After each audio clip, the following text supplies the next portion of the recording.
सानिया, श्रद्धा, रोशनी, जीवन. अच्छा, ठीक आहे. चला आपण क्लास चालू करूयात. तर अच्छा, मी लास्ट टाइम होमवर्क काय दिलेला मला जरा आठवण करून द्या. मला आठवते, तुम्हाला किती आठवते मी चेक करते. होमवर्क केलाय का तुम्ही? हो मॅम. केलाय? सगळी गणितं सोडवून झाली? येस मॅम, केलाय होमवर्क. ती पण जी होमवर्कला दिलेली मी ती पण गणित आली तुम्हाला करता? Yes ma'am. हो मॅम. ठीक आहे, मग आपण पुढचा धडा चालू करूयात. काही डाऊट नाहीये ना? नो नाही मॅम. मॅम. ठीक आहे, चला चालेल. मग आपण आपला नेक्स्ट चॅप्टर चालू करणार आहे. नेक्स्ट चॅप्टर आपण चालू करू ना. हल्ली माझ्या तोंडातून ना एकच शब्द दोन दोन वेळा रिपीट होतोय, काय माहिती का. तर आपण नेक्स्ट चॅप्टर चालू करू. त्याच्या आधी ना हा सेम सिमिलर चॅप्टर तुम्हाला गेल्या वर्षी पण होता, आणि गेल्या वर्षी ज्यांनी अभ्यास चांगला केला असेल ना त्यांना हा चॅप्टर व्यवस्थित एकदम छानपैकी समजेल. मी काही इम्पॉर्टंट गोष्टी ज्या आहेत त्या आता रिपीट नाही करू शकत. मी तुम्हाला गेल्या वर्षीचा व्हिडिओ मिळतोय का बघते, शोधून तो त्याची लिंक टाकते. ठीक आहे. अच्छा, आता ना एक गोष्ट आहे, ऍक्च्युली दोन गोष्टी आहेत. त्या दोन गोष्टी असल्यामुळे आपण असं ऑनलाईन एकमेकांशी कनेक्ट झालोय. कोणत्या त्या दोन गोष्टी सांगा बरं? इंटरनेट आणि इंटरनेट आहे, अजून व्हॉट्सॲप. व्हॉट्सअप आहे. बरं ठीक आहे, अजून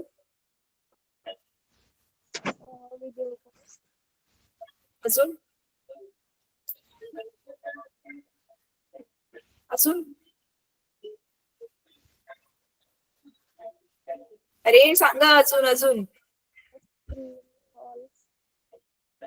मोबाईल कशाने चार्ज केला तुम्ही? चार्जर. आपण चार्जर आहे पण ती एक गोष्टच नाहीये, मग चार्जच नाही होणार. लाईट. हा, येस, लाईट. तर आपण मग लाईट म्हणजे ऍक्च्युली प्रकाश, पण त्याला इंग्लिश मध्ये शुद्ध शब्दामध्ये इलेक्ट्रिसिटी म्हणतात. तर आपल्या इलेक्ट्रिसिटीशी संबंधित कोणता चॅप्टर आहे तुमच्या पुस्तकात सांगा बरं? प्रकाशाच्या अपवर्तन. इलेक्ट्रिसिटी. एक सेकंड ना मुलांना.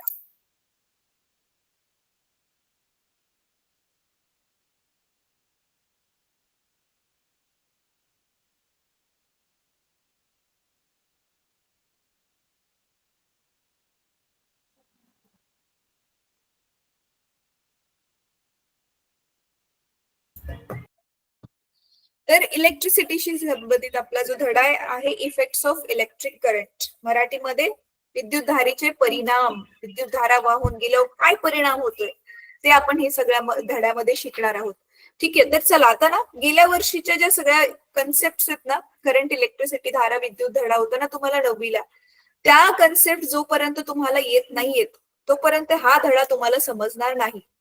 ठीक आहे, तर मला आता कोण सांगेल? आता मला तुम्हाला बघायचंय म्हणून मी स्वतःचा स्क्रीन छोटा करते मुलांनो. गेल्या वर्षी तुम्हाला धारा विद्युत हा जो धडा होता त्याच्यामध्ये सगळ्यात आधी विभवांतर काय असतं आठवते? विभवांतर शब्द तरी आठवतात मी जे बोलते ते? Yes ma'am. ज्यांना मी गेल्या वर्षी शिकवले तुम्हाला हे पण शिकवलेलं. मुळात विद्युत धारा वाहतेच का? जे विद्युत धारेचे सुवाहक आहेत ते सुवाहक का आहेत, जे दुर्वाहक आहेत ते दुर्वाहक का आहेत, हे सगळं मी गेल्या वर्षी तुम्हाला एक्सप्लेन केलेलं. गेल्या वर्षीची ना मी व्हिडिओची लिंक तुमच्या ग्रुपमध्ये टाकेल. आपला आता क्लास संपल्या प्लीज ती जाऊन व्हिडिओ जरा बघा. एकच व्हिडिओ फक्त मी म्हणते, पूर्ण धडा नाही म्हणत. तू प्लेलिस्टच पूर्ण जी बनली असेल तर मी ती टाकेल. तर टाइम काढून सॅटर्डे संडेला नक्की बघा, कारण ते चांगलं रिवाइज केलं तर तुम्हाला आताच जे आहे ते एकदम छानपैकी समजेल. ठीक आहे, तर आता मला चला बघूयात विभवांतर काय असतं. कोण सांगेल?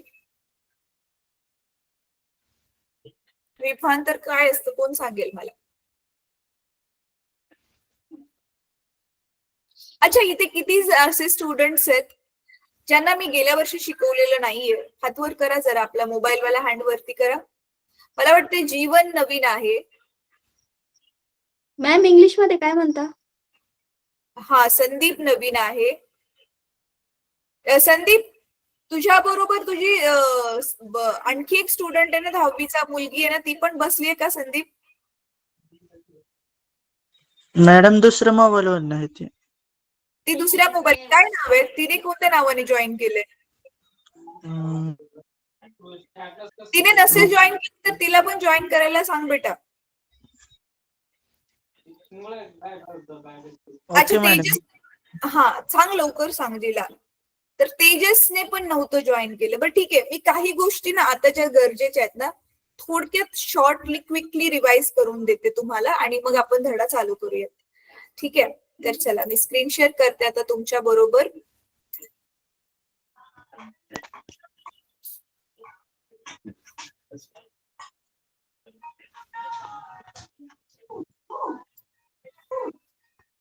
बघा, तर आता तुमच्या पुस्तकामध्ये हे जे तुमचं पुस्तक आहे, आता मी ना मुलांना इथे जरी इंग्लिश मीडियमचं पुस्तक जरी दाखवत असले ना आणि इंग्लिश मधली जरी पीपीटी दाखवत असले तरी सुद्धा तुम्हाला मी ऑलरेडी सांगितले की मी मराठीमधून पण एक्सप्लेन, तसं पण मी पूर्ण मराठीतूनच बोलते ना, तर तुम्हाला ते समजेल मी जे काय म्हणते ते. तर तुम्ही टेन्शन नका घेऊ. मी मराठीचं पुस्तक दाखवत असले तरी तुम्ही इंग्लिशचं दाखवत असले तरी तुम्ही मराठीचं पुस्तक तुमच्या समोर ओपन करून ठेवू शकता. ठीक आहे, तर आपण हा धडा, चौथा धडा चालू करतोय.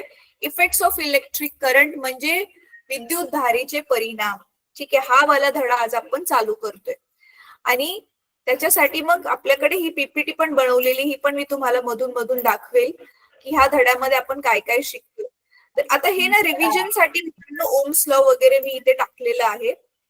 ठीक आहे, हे रिव्हिजन म्हणून टाकलेलं आहे, पण सांगेल मी पुढे काय करायचं आपल्याला. तर चला, आता मी तुमचं व्हाईट बोर्ड शेअर करते तुमच्या बरोबर. सुरुवातीपासून सांगतो.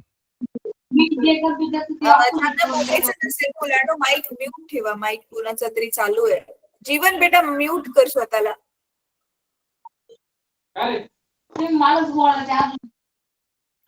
ठीक आहे, मीच म्यूट केलं त्याला. चला, आता बघा, पहिल्या शॉर्ट मध्ये हे सांगते की मुळामध्ये आपले जे धातू आहेत, धातूच हे विद्युतधारेचे सुवाहक आहेत. मग धातूमध्ये असं काय खास आहे ज्याच्यामुळे ते विद्युतधारेचे सुवाहक बनतात? तर समजा आपण काय करूया ना, एक खूप असा ना पातळ पातळ एखाद्या धातूचा पत्रा घेतला, समजा सोन्याचाच घेतला, कारण सोन्याचाच सगळ्यात पातळ, सोनं सगळ्यात चांगलं वालं मेटल आहे ना, सगळ्यात चांगला वाला धातू आहे, तर त्याचाच पत्रा एकदम पातळ.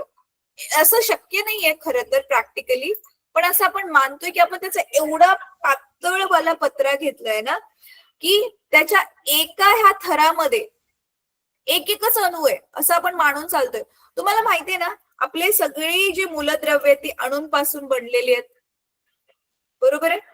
हे सगळे कशापासून बनलेले आहेत? अणूपासून बनलेले आहेत. आणि तुम्हाला हे पण ऑलरेडी माहिती आहे आपल्या अणूची रचना कशी असते. अणूचं हे केंद्रक असतं, त्याच्या भोवती काय फिरतात? असे इलेक्ट्रॉन्स फिरतात. तर या प्रत्येक अणूमध्ये तुम्हाला माहिती आहे इलेक्ट्रॉन आहेत. आता होतं काय ना मुलांनो, हे जे इलेक्ट्रॉन असे जे गोल गोल गोल गोल फिरतात आहेत, आपलं जे रूम टेम्परेचर आहे, रूम टेम्परेचर म्हणजे आपलं जे तापमान आहे, आजचं तापमान किती असेल? तुमच्या मोबाईल मध्ये पण वगैरे दाखवतं. समजा आजचं तापमान आहे 28 अंश, तर ही हवामानामधली ना गरमी शोषून, उष्णता ऊर्जा आहे ना, उष्णता ऊर्जा शोषून हे जे खास करून धातूंच्या शेवटच्या कक्षेमध्ये जे इलेक्ट्रॉन फिरतात ना, ते काय असतात? असे लूज बांधलेले असतात. लूज बांधलेले असतात केंद्रकाबरोबर, लूज असतात. ते का लूज असतात ते सगळं मी त्या व्हिडिओमध्ये सांगितले, तो व्हिडिओ मी तुम्हाला शेअर करेन. मग काय होतं, तापमान मग जे आहे ते शोषून मग ते इलेक्ट्रॉन जम्प करतात, त्यांची ऊर्जा वाढते आणि ते काय करतात? बाहेर येतात. ह्या ऑर्बिट मधून बाहेर येतात, ह्या कक्षेमधून बाहेर येतात. ज्या कक्षेमध्ये ते फिरतात त्याच्यामधूनच ते टोटली बाहेर येतात आणि मग ते काय बनतात? मुक्त होतात, ते फ्री इलेक्ट्रॉन्स. मग आता जसं की ह्या ऍटम मधून, ह्या अणुमधून 2 निघाले, ह्या अणुमधून 2 निघाले, असे करून तुम्हाला माहितीये ह्या एका छोट्याशा सोन्याच्या पापुंद्रामध्ये लाखो मध्ये अणु असतात, ऍटम्स असतात, आणि त्या प्रत्येकातून बघा जरी 2-2 जरी इलेक्ट्रॉन निघाले तर कितीतरी असे फ्री इलेक्ट्रॉन मग काय होतात, ह्या त्या पापुंद्र्यामध्ये फिरतात, इकडे फिरतोय, इकडे फिरतोय, इकडे फिरतोय.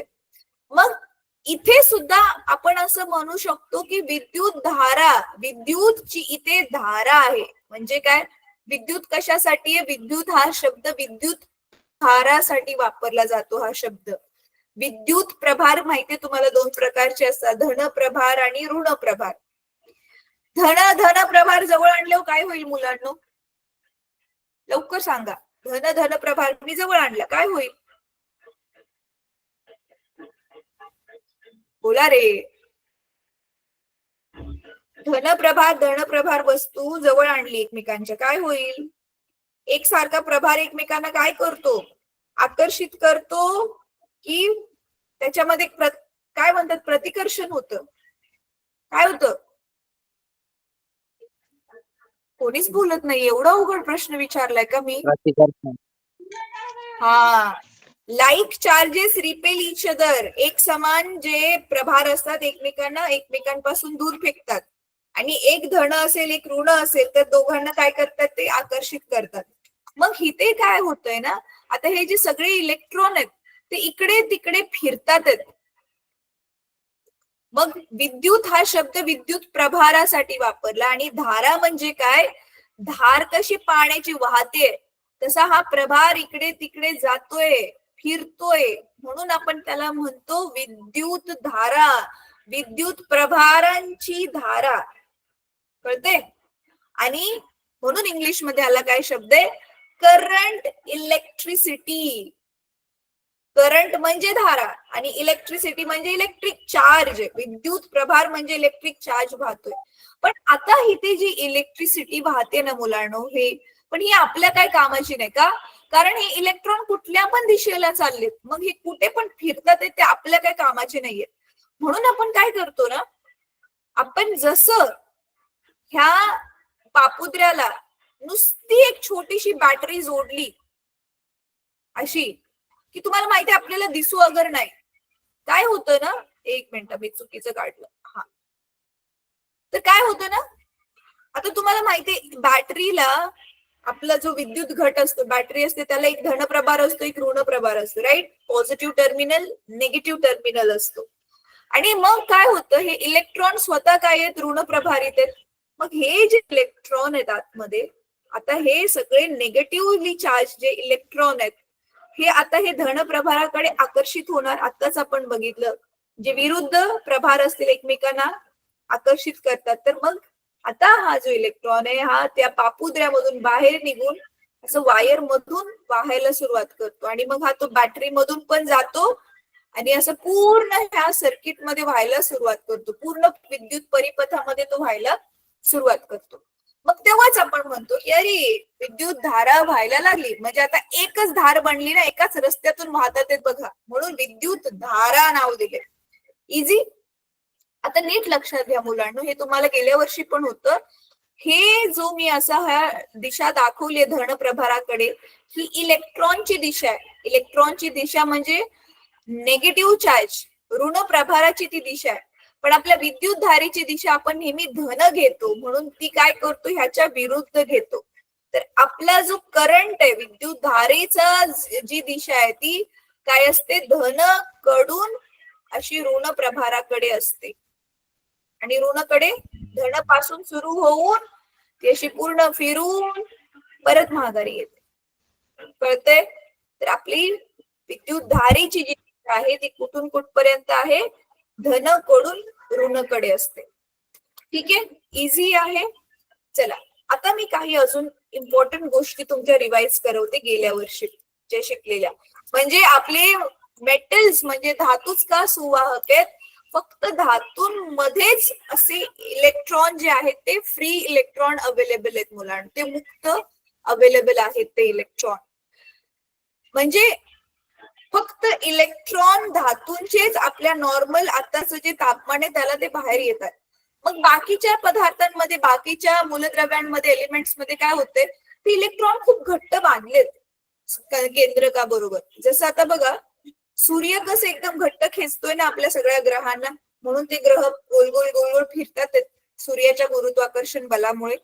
तसेच इथे केंद्रक काय आहे, पॉझिटिव्ह. पॉझिटिव्ह केंद्रक निगेटिव्ह इलेक्ट्रॉन्सला स्वतःशी बांधून ठेवते, अट्रॅक्ट करते, स्वतःकडे आकर्षित करते, म्हणून ते इलेक्ट्रॉन गोल गोल गोल गोल फिरतात. पण काय होते, धातूंमध्ये काही काही इलेक्ट्रॉन लूज आहेत. का लूज आहेत ते मी त्या सेशन मध्ये सांगितलं. मग ते लूज ऑलरेडीच आहेत, बाहेरची उष्णता शोषून घेतात आणि बाहेर निघतात, मुक्त होतात, इकडे तिकडे रॅन्डमली कुठे पण फिरत असतात. आणि जसं आपण त्यांना बॅटरी किंवा आपला जो सेल असतो तो लावला की विद्युत धारा व्हायला मग सुरुवात होते. इथपर्यंत समजलंय सगळ्यांना?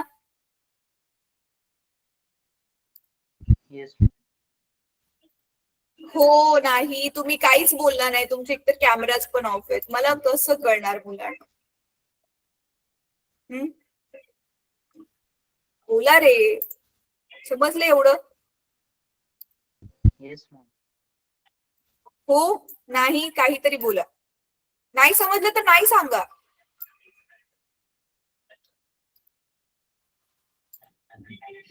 माझ्या बॅकग्राऊंड मधून खूप आवाज ऐकायला येतोय का? कालवा ऐकायला येतोय का? तर आता आपण एक बघूया, आपलं एक सिंपल सर्किट घेऊया. थांबा, हे नको घ्यायला. समजा नीट बघा, आता तुम्ही काय केलं, हे तुमच्या घरामध्ये अवेलेबल आहे बरं का हे सर्किट. एक काय घेतली, बॅटरी, आणि त्या बॅटरीला काय केलं, एक बल्ब जोडला, आणि बॅटरी बंद चालू करण्यासाठी एक स्विच, एक बटन पण जोडलं. ठीक आहे, हे बनली तुमची घरामध्ये असलेली टॉर्च. घरामध्ये टॉर्च आहे, तुमच्या सगळ्यांच्या लाईट गेल्यावर तुम्ही वापरता. हे त्या टॉर्चचं जे आहे ते सिंपल, ठीक आहे, साधा एकदम विद्युत परिपथ आपण इथे घेतलेला आहे. तर आता आपण ह्याला काय करतोय बघा मुलांनो, तुम्हाला गेल्या वर्षी जर आठवत असेल, एक धडा होता, कार्य व ऊर्जा. आठवतोय हा धडा? कार्य म्हणजेच वर्क, त्याला आपण डब्ल्यू ने नाव दिलेलं. ऊर्जाला म्हणजेच एनर्जी, ई ने नाव दिलेलं होतं. आणि डब्ल्यू ह्याचा फॉर्म्युला काय होता, फोर्स इंटू डिस्प्लेसमेंट, बल गुणिले विस्थापन, हा फॉर्म्युला होता डब्ल्यूचा. तर जर तुम्हाला आठवत असेल तर आपण त्याच्यामध्ये एक कन्सेप्ट शिकलेलो की एक मोटर आहे, तुमच्या टेरेसवर पाण्याची टाकी ठेवली आहे, तर ती हा बेटा बोल. मॅम आवाज नहीं आ रहा है. काय झालं, माझा आवाज येत नाही? माझा आवाज येत नाहीये मुलांनो? माझा आवाज नाही येते क्लिअरली? येतोय मॅम. बेटा तू रिजॉईन करून बघ बर. हा, ज्याला माझा आवाज येत नाही ना, रिजॉईन करून बघा.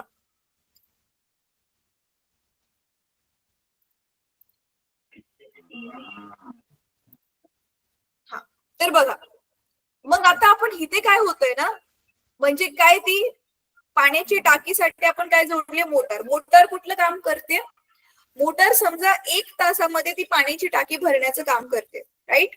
मग आता ह्याच्यामध्ये मोटर किती बल लावते आणि पाण्याचे किती विस्थापन होऊन पाणी वर जाते, त्याच्यावर आपण मोटरने किती काम केले हे गेल्या वर्षी काढलेलं, जर तुम्हाला आठवत असेल तर. बरोबर आहे. तर इथे सेम टू सेम गोष्ट होते मुलांना. इथे ना पाण्याच्या ऐवजी आपल्याकडे आहेत इलेक्ट्रॉन्स, वायरीमध्ये प्रेझेंट असलेले इलेक्ट्रॉन्स. ह्या इलेक्ट्रॉन्सला कोण फिरवतोय, आपली ही जी बॅटरी किंवा जो सेल आहे तो बल लावतोय, आणि त्याच्यामुळे त्या बलामुळे ते इलेक्ट्रॉन फिरतात. मग हेच सेम टू सेम सूत्र आता आपलं चेंज होणार आहे. इथे काय होतं, ते साधं कार्य होतं, इथे इलेक्ट्रिक म्हणजे विद्युत धारेमुळे केलेलं कार्य आहे. ठीक आहे, तर इलेक्ट्रिसिटीमुळे झालेलं हे वर्क डन आहे, work done due to electric current.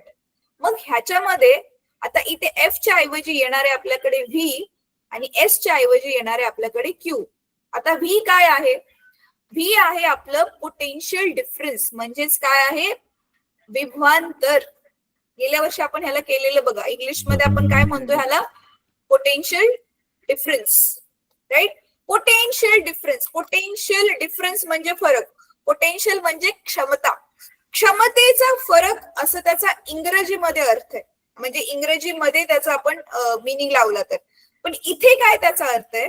आता तुम्हाला माहितीये मुलांनो, हे जे आपला सेल किंवा बॅटरी आहे ह्याच्यामध्ये ही मोठी लाईन म्हणजे धन आहे आणि ही छोटी लाईन म्हणजे काय असते? ऋण असते, राईट?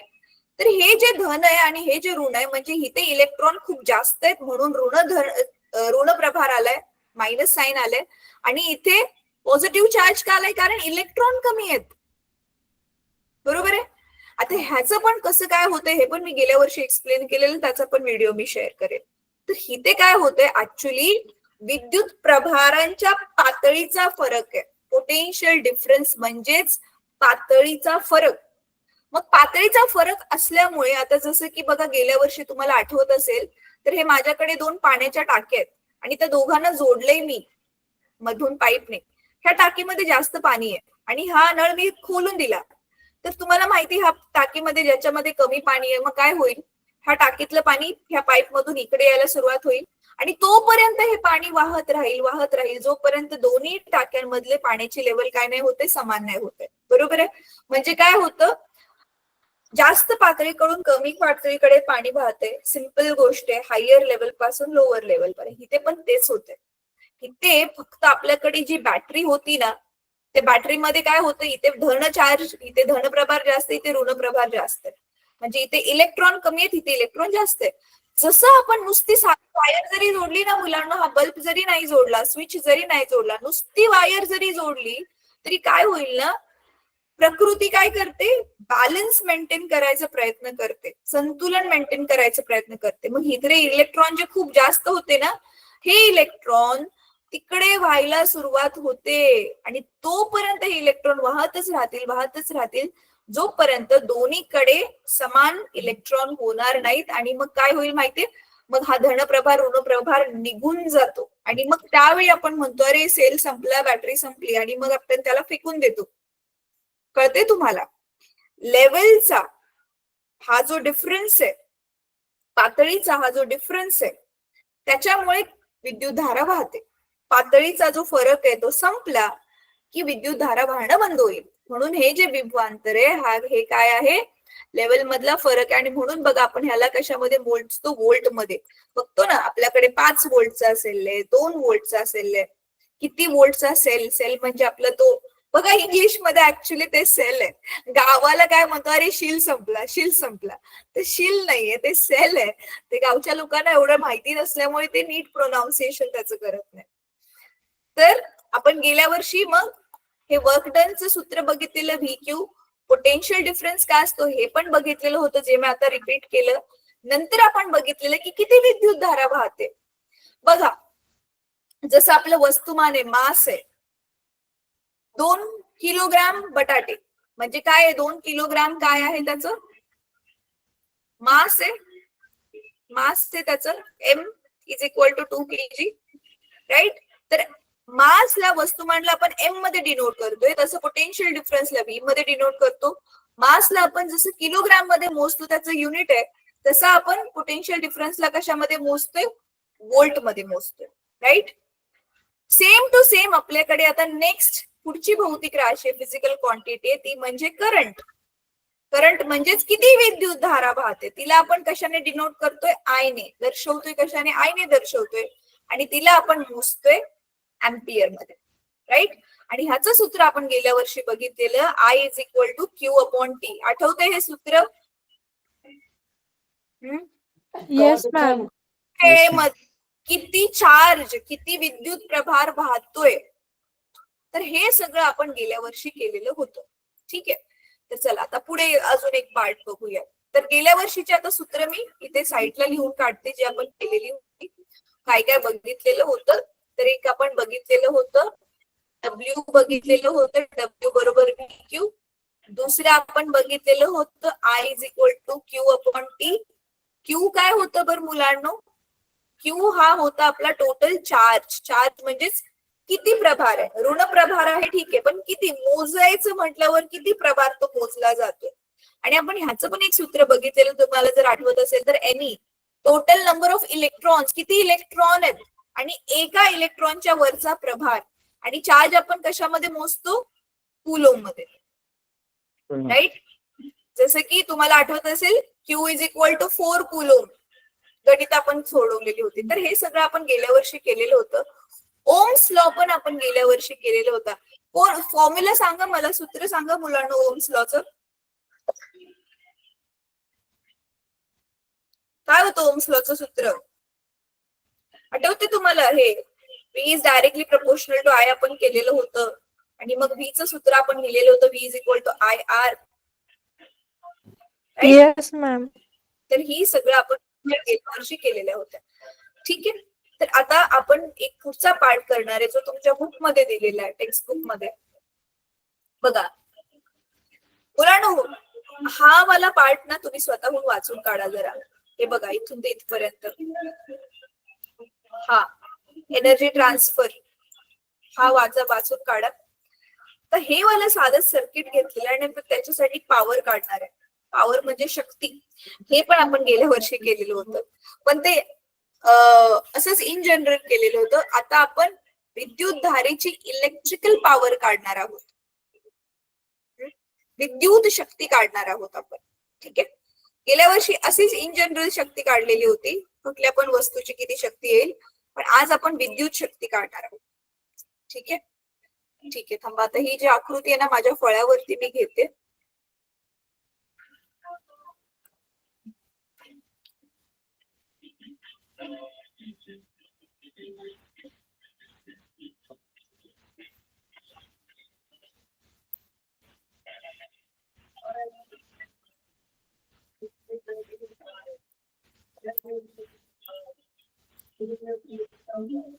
अरे नाही झालं कॉपी, थांबा.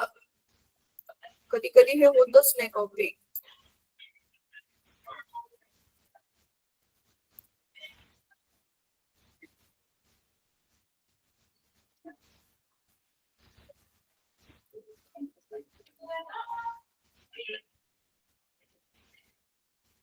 एक सेकंड ना मुलांनो, मी परत एकदा ट्राय करते.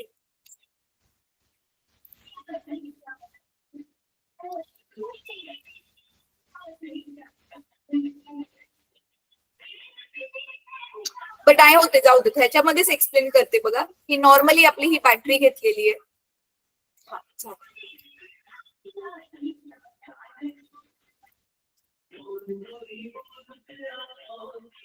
चला ग्रेट, आलं इथे. तर बघा ही आपली नॉर्मली जी घेतलेली ती बॅटरी घेतलेली आहे. त्याच्यानंतर ना एक रोध घेतलाय, रेजिस्टन्स. हे पण होतं गेल्या वर्षी, राईट. हा रेजिस्टर आहे, रोध घेतलेला आहे. तर रोध काय असतं मुलांनो? एक वायरच असते आणि ती खूप अशी गुंडाळलेली असते. ती खूप अशी गुंडाळलेली असल्यामुळे काय होतं, हे असं फिरून फिरून फिरून फिरून विद्युत धारेला जावं लागेल ना. त्याच्यामुळे विद्युत धारा व्हायला खूप वेळ लागतो. आणि म्हणूनच मग आपण काय म्हणतो की विद्युत धारा व्यवस्थित छान पैकी वाहण्यामध्ये अडथळा निर्माण होते. म्हणून आपण त्याला काय म्हणत होतो? रोध म्हणत होतो ना. ठीक आहे. तर मग हा इथे जो आहे तो असा हा रोध जोडलेला आहे. ठीक आहे. आता मग त्या रोध, आता समजा इथे आपण बॅटरी लावली 10 व्होल्टची, पण तुम्हाला माहिती आहे 10च्या 10 व्होल्ट ह्याला मिळत नाहीत विभवांतर. ह्याला व्होल्टेज किती मिळते त्याच्यासाठी आपण हे काय जोडलेलं आहे? व्होल्टमीटर जोडलेलं आहे. मला आठवत असेल मी व्होल्टमीटर काय असतं हे एक्सप्लेन केलेलं होतं. आणि किती विद्युत धारा वाहते ही बघा. हे I किती वाहते, किती अँपियर आहे, त्याच्यासाठी हे आपण काय जोडलेलं आहे इथे? अॅमीटर जोडलेलं, राईट. तर हे अॅमीटर आहे, व्होल्टमीटर आहे, बाकी सगळं सर्किट सेम टू सेम आहे. ठीक आहे. तर आता पुढे, आता मुलांनो बघा नीट मी काय म्हणते. तुम्हाला आठवते गेल्या वेळी शक्तीचा काय फॉर्म्युला होता, पॉवरचा काय फॉर्म्युला होता, आठवते का? सांगा बरं.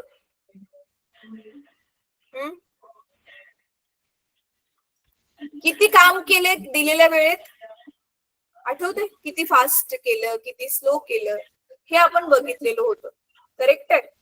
मग इथे हीच पॉवर आपण काय काढणार आहे आता, ही आपली असणार आहे इलेक्ट्रिक पॉवर.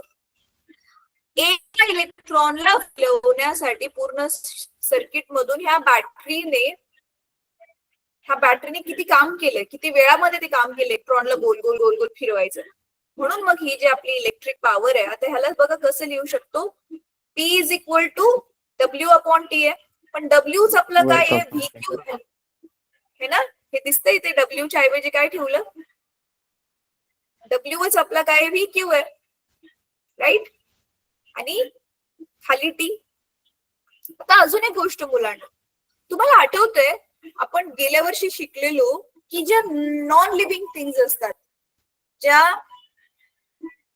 नॉन लिव्हिंग थिंग्सला मराठीत निर्जीव वस्तू असतात, आपण असं त्यांच्या आतमध्ये शरीरामध्ये किती एनर्जी आहे, किती त्याच्या आतमध्ये ऊर्जा आहे ते मोजू नाही शकत. म्हणून आठवतं आपण काय समजलेलो की आपण तेवढीच ऊर्जा मानतो जेवढी की त्याने काम केले. म्हणून आपण E आणि W ला एकत्र घेतलेलं आणि ह्यांना बघा आपण जून मध्ये मोजत होतो गेल्या वर्षी, जर आठवत असेल तर. तर इथे हा आपला W म्हणजेच जेवढं कार्य केलंय तेवढीच त्याच्यामध्ये ऊर्जा होती, हे आपण मानून चालतोय, राईट. म्हणून आपल्याला इथे पॉवरचं अजून एक काय सूत्र मिळतं, E/T. तर आता बघा ही सूत्रच तुम्हाला दिलेली आहेत. तर इथे पहिलं बघा, आपली पॉवरचं पहिलं सूत्र काय आलं, W/T. दुसरं सूत्र काय आलं, E/T.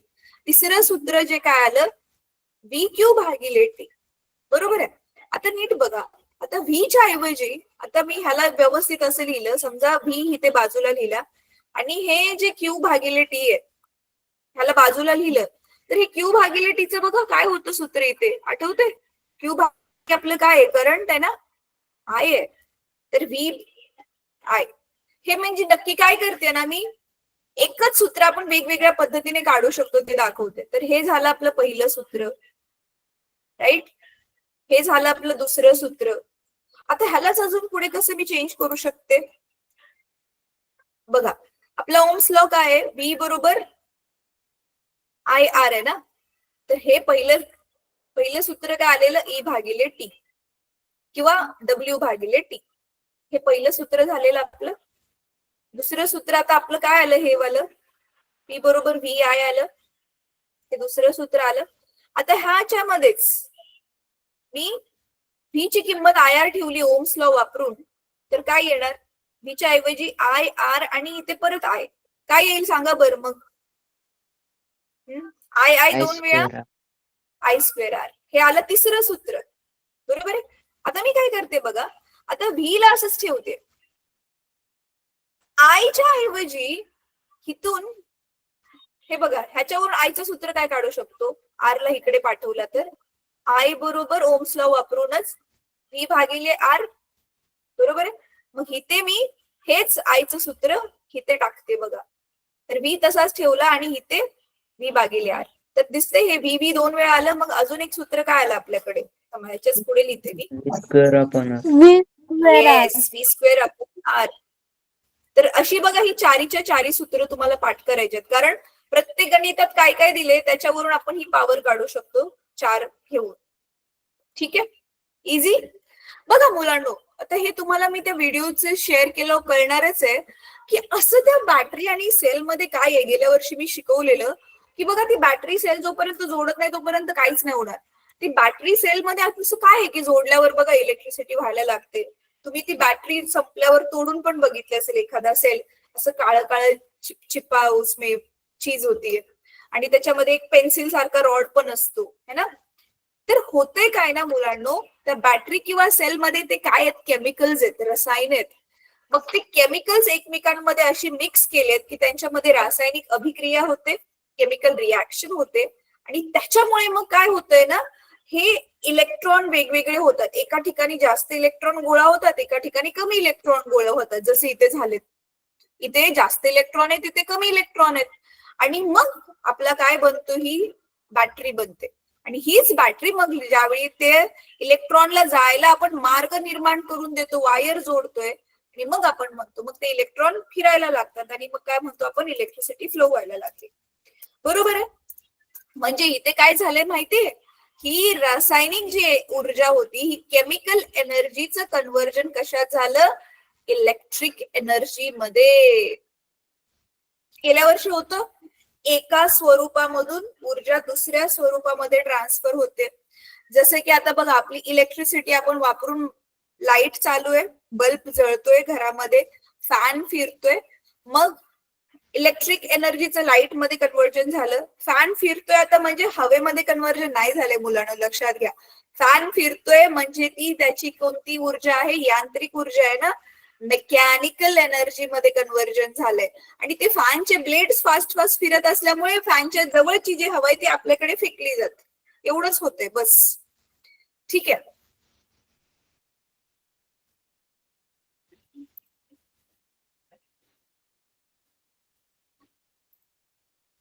एक मिनिट, माझा माईक ऑन आहे ना? हा ठीक आहे. वरती काहीतरी वेगळंच दाखवत होतं.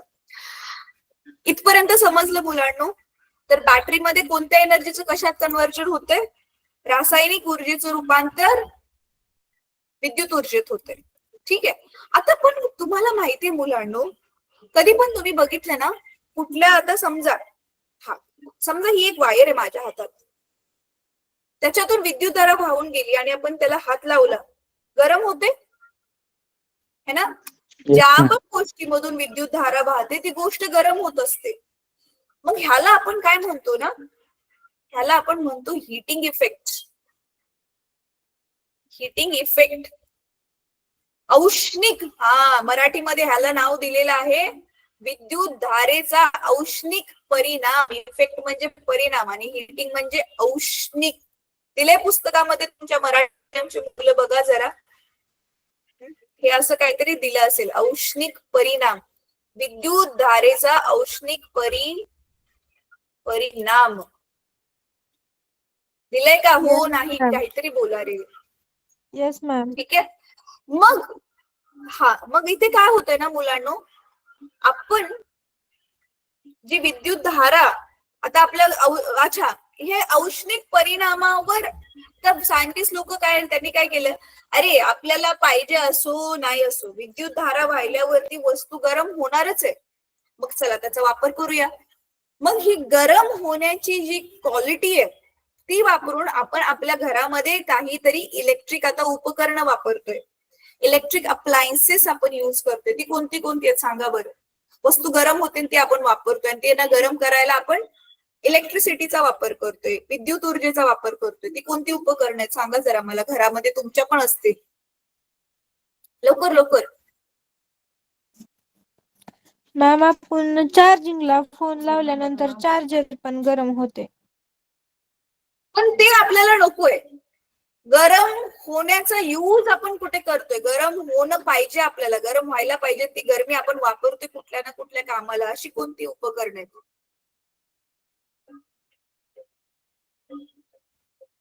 काय काय गरम करतो आपण सांगा बरं? विद्युत धारा वापरून काय काय गरम स्वतःहून करतोय आपण आणि ते वापरतोय. दूध.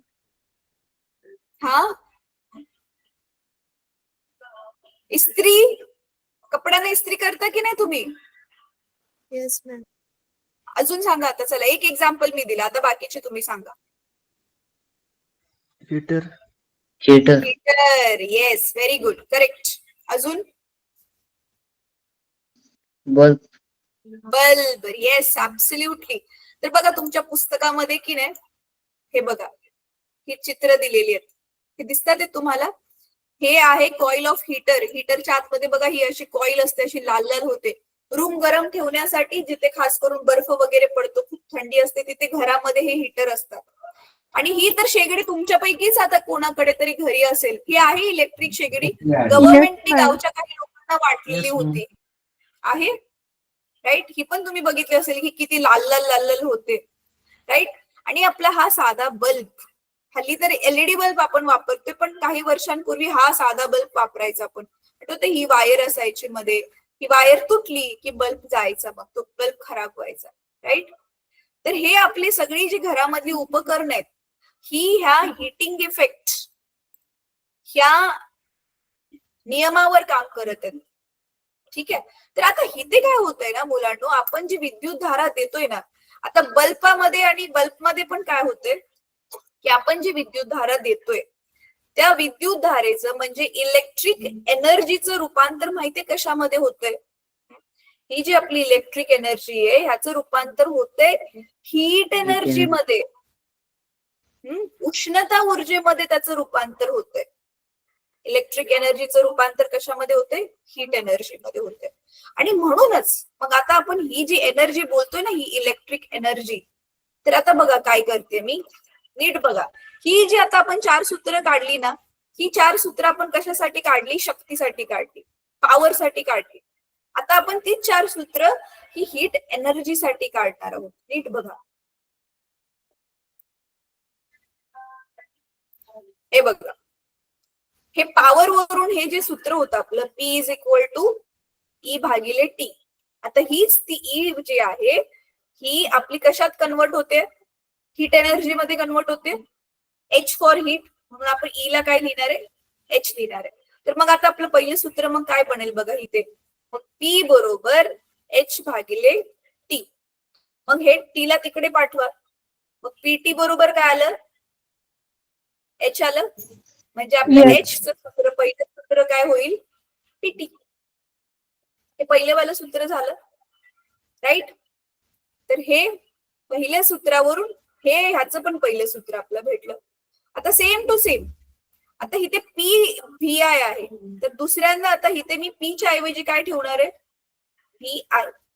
आणि हे उरलेला T जसाच्या तसा. कळलं? फक्त इथे P ची व्हॅल्यू VI जी होती ती इथे ठेवली मी. समजते का मुलांना? मग हे दुसरं सूत्र बनलं आपलं H बरोबर VIT. Same to same. आता इथे P चं अजून एक काय किंमत आहे बघा, P ची I²R. मग ह्याच सूत्रामध्ये, पहिल्या सूत्रामध्ये आता P च्या ऐवजी परत काय ठेवा? I² R. आणि हा उरलेला T जसाच्या तसा. हे आलं तिसरं सूत्र. आणि हे सेम आता इथे V²R, P च्या ऐवजी परत, तर P च्या ऐवजी V² भागिले R आणि उरलेला T जसाच्या तसा. आली 4 सूत्र. ह्याच्यावरून हे दुसऱ्यावरून हे दुसरं, हे तिसऱ्यावरून तिसरं आणि हे चौथ्यावरून चौथं सूत्र.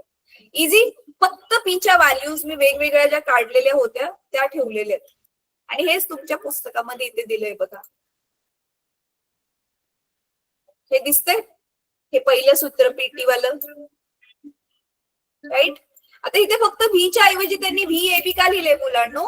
हे बघा, हे A आणि B च्या मधलं ते विभवांतर आहे ना, म्हणून AB लिहिलंय. तर ते AB नेहमी लिहायलाच पाहिजे असं काही नाहीये, म्हणून मी नाही लिहिलंय. कारण ते AB मुळे अजून सूत्र तुम्हाला अवघड वाटेल.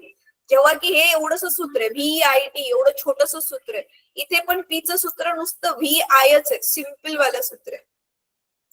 ठीक आहे. हीच आली आपली सूत्र. हीच आली ना, P is equal to VI. H बघा I²RT. हीच आली सगळी सूत्र. V² भागिले R, राईट. तर हे जरा थोडस तुम्ही आता गो थ्रू करा. तर हा पहिला वाला टॉपिक आपला झालाय. आता एक छोटासा टॉपिक मुलांना, बस 2-3 मिनिटं अजून मी घेते आणि मग आपण क्लास संपूया. हा वाला टॉपिक हा तुम्ही नंतर स्वतःहून वाचा. आता हे काय आहे मी ते इथे एक्सप्लेन करते. आता आपण जी घरामध्ये विद्युत धारा वापरतोय ना मुलांना, ती विद्युत धारा म्हणजेच काय वापरतोय आपण? हीच ती इलेक्ट्रिक एनर्जी वापरतोय. बघा, तर हीच ती इलेक्ट्रिक एनर्जी वापरतोय जी मी इथे बोलते. हे बघा, हीच इलेक्ट्रिक एनर्जी वापरतोय. तर आपलं P is equal to E भागिले T आहे ना. मग एनर्जीचं सूत्र काय बनेल ह्याला इकडे पाठवून? E बरोबर PT. बरोबर आहे. ह्याला इकडे पाठवलं, हे PT होईल आणि दोन्ही बाजूंना मी काय केलं? एक्सचेंज केलं. तर ही जी एनर्जी आहे ना मुलांना, ही एनर्जी तसं आपण नॉर्मली जूल मध्ये मोजतो, पण आपण खूप जास्त जूल्सची एनर्जी वापरतोय. हजारो जूल्सची एनर्जी वापरतोय. तर प्रत्येक वेळी त्याला जूल म्हणणं सोपं नाही, म्हणजे व्यवस्थित नाही पडत आपल्याला, ते कन्फ्युजन क्रिएट करतं. जसं की बघा, खूप जास्त अंतर असेल, आता जसं की मी जिथे आणि तुम्ही जिथे, आपल्यामधलं अंतर जर आपण मीटर मध्ये मोजलं तर ते किती हजारो मीटर बनेल ना. म्हणून आपण कशामध्ये मोजतो? किलोमीटर मध्ये मोजतो ना. 1 किलोमीटर किती असतं आपलं? 1000 मीटर असतं. बरोबर आहे. तसंच मग ही आपली जी ऊर्जा आहे ना, ही जूल मध्ये न मोजता आपण पॉवर म्हणजे शक्ती आपण काय मोजतो, किलोवॉट मध्ये मोजतो. Right. किती किलोवॉट पॉवर, किती किलोवॉट शक्ती आपण वापरली आणि एका तासात किती वापरली, म्हणून इथे टी आपण जे आहे तो आर्स मध्ये घेतो. आर्स म्हणजे तास. म्हणून मग हे जे ऊर्जेचं जे हे एकक बनतं किलोवॉट आवर, हे आपलं कमर्शियल युनिट ऑफ एनर्जी आहे. कमर्शियल म्हणजे व्यावसायिक एकक आहे जे खूप जास्त. आता जसं काही कंपन्या बघा, कंपन्यामध्ये कितीतरी यंत्र चालत असतात की नाही, दिवस रात्र चालत असतात. मग तिथे तर किती इलेक्ट्रिसिटी वापरली जात असेल. शेतकरी पाणी देताना त्यांची मोटर चालते, ती किती तास तरी वापरतात. मग अशा वेळी मग आपण जूल न वापरता किलोवॉट आवर हे वापरतो. आणि हे किलोवॉट, हे 1 किलोवॉट आवर बाय किलोवॉट आवर म्हणजेच हे आहे 1 युनिट. आणि तुमचं जे लाईट बिल आहे, थांबा माझ्याकडे लाईट बिल वरतीच आहे, मी 1 मिनिट देते तुम्हाला, दाखवते 1 मिनिट.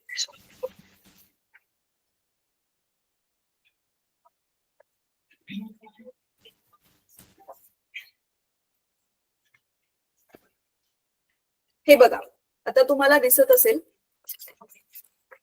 माझ्या हातामध्ये लाईट बिल आहे आणि ह्या लाईट बिल मध्येच बघा, ह्या लाईट बिल मध्येच तुम्ही किती युनिट्स वापरले हे बघा इथे दिलेलं असतं. हे दिसतं इथे लिहिलेलं असेल. तुमच्या स्वतःकडे बघा बरं का मुलांनो. हे इथे बघा असा QR कोड असतो आणि इथे असं लिहिलेले चालू रीडिंग, मागील रीडिंग आणि दोघांची वजाबाकी करून तुम्ही किती युनिट विद्युत धारा वापरली ते इथे दिलेलं असेल. ठीक आहे, हे इथे बघा मागील, तुम्ही स्वतःच खोलून बघा. नाव काय मी सांगते, चालू रीडिंग, मागील रीडिंग आणि किती युनिट्स वापरले ते पण दिलेले बघा. एकूण वापर बघायचंय. 51, 52, 300. तुमची मोठी फॅमिली असेल तर 300-400 पर्यंत पण ते जातं.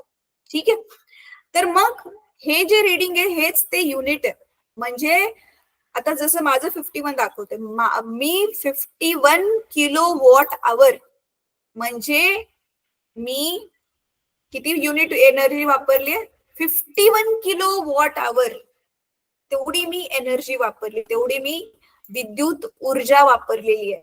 आणि मग त्या 51 लाच जेवढं पण ते आले ना युनिट, त्यालाच 3 ने 4 ने गुणतात. आता कितीने गुणतात ना, ते तुमचे किती वापर केलेला आहे. म्हणजे कसं असतं ना ते मुलांनो, समजा तुम्ही 0 ते 100च्या मध्येच एवढेच कमी ऊर्जा वापरली तर त्याचा दर काहीतरी 3.5 रुपये 4 रुपये वगैरे असा आहे.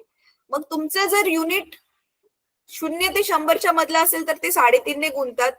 मग जे पण उत्तर येईल, आता समजा मी 50 युनिट वापरले आणि तिचा दर समजा 4 रुपये प्रमाणे, तर 5 चोक 20, 200 रुपये माझे विद्युत, 200 रुपयाची मी विद्युत धारा वापरली.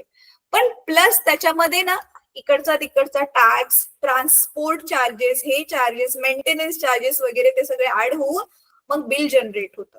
आता मग इलेक्ट्रिसिटीचं तुमचं बिल कसं येते ते तुम्ही स्वतः शोधू शकता. ठीक आहे, त्याचं पण मी गेल्या वर्षी एक्सप्लेन केलेलं होतं. तुम्हाला युट्यूब वरती पण व्हिडिओ मिळते. ठीक आहे, तर चला आता ना मग आजचा भाग आपण इथे क्लास संपूयात. क्विकली मी होमवर्क देते, तो छोटासाच होमवर्क येतो, तुम्ही होमवर्क आधी नोट करून घ्या आणि मग आपण मीटिंग आपली संपू शकतो. प्लीज होमवर्क घेतल्याशिवाय जाऊ नका मुलांना. बघा होमवर्क काय आहे ना, एकतर मी ज्या व्हिडिओ लिंक्स टाकेल त्या प्लीज त्या व्हिडिओ लिंक बघा तुम्ही. ठीक आहे, आणि काय करायचंय तुम्हाला, मग अशी सांगितल्याप्रमाणे हे एवढं फक्त वाचून काढायचंय. हा वाला पार्ट, हा हायलाइट केलेला हा पार्ट वाचून काढायचंय. त्याच्यानंतर ना हे चांगल्या हँडरायटिंग मध्ये हे सगळे सूत्र लिहून काढायचे तुम्हाला. पी ची आणि एच ची सगळी सूत्र लिहून काढायचे. त्याच्यानंतर ना हा बल्ब वगैरे कसं काम करतो, हे कमर्शियल युनिट हे कसं ह्याची किंमत आले हे पण जरा वाचून काढा. ठीक आहे, तर मग बाकीचं आपण ही आकृती काढा, हे वाचून काढा, हे लिहून काढा. म्हणजे लिहिण्याचं हे लिहून काढायचंय फक्त, ही आकृती काढायची, एवढंच होमवर्क आहे. आणि वाचायचं काय काय होमवर्क आहे, हे एक वाचायचंय तुम्हाला आणि हे एवढं एक वाचायचंय. वाचण्याचे 2 आहेत, लिहिणे ठीक आहे छोटे छोटेच आहेत पण. तर हा तुमचा होमवर्क आहे, तर प्लीज होमवर्क करा. ठीक आहे, तर चला आता आपण आजचा क्लास थांबूयात, उशीर झाला. आपण आता नेक्स्ट क्लासमध्ये भेटूयात.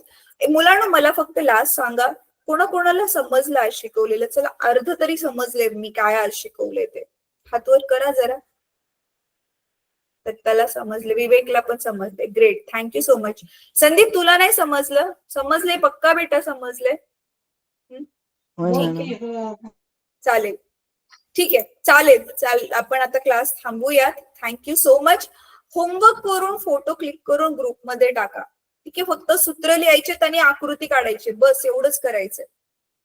ठीक आहे, चला तर thank you so much for joining. आपण आता पुढच्या आठवड्यात भेटूयात.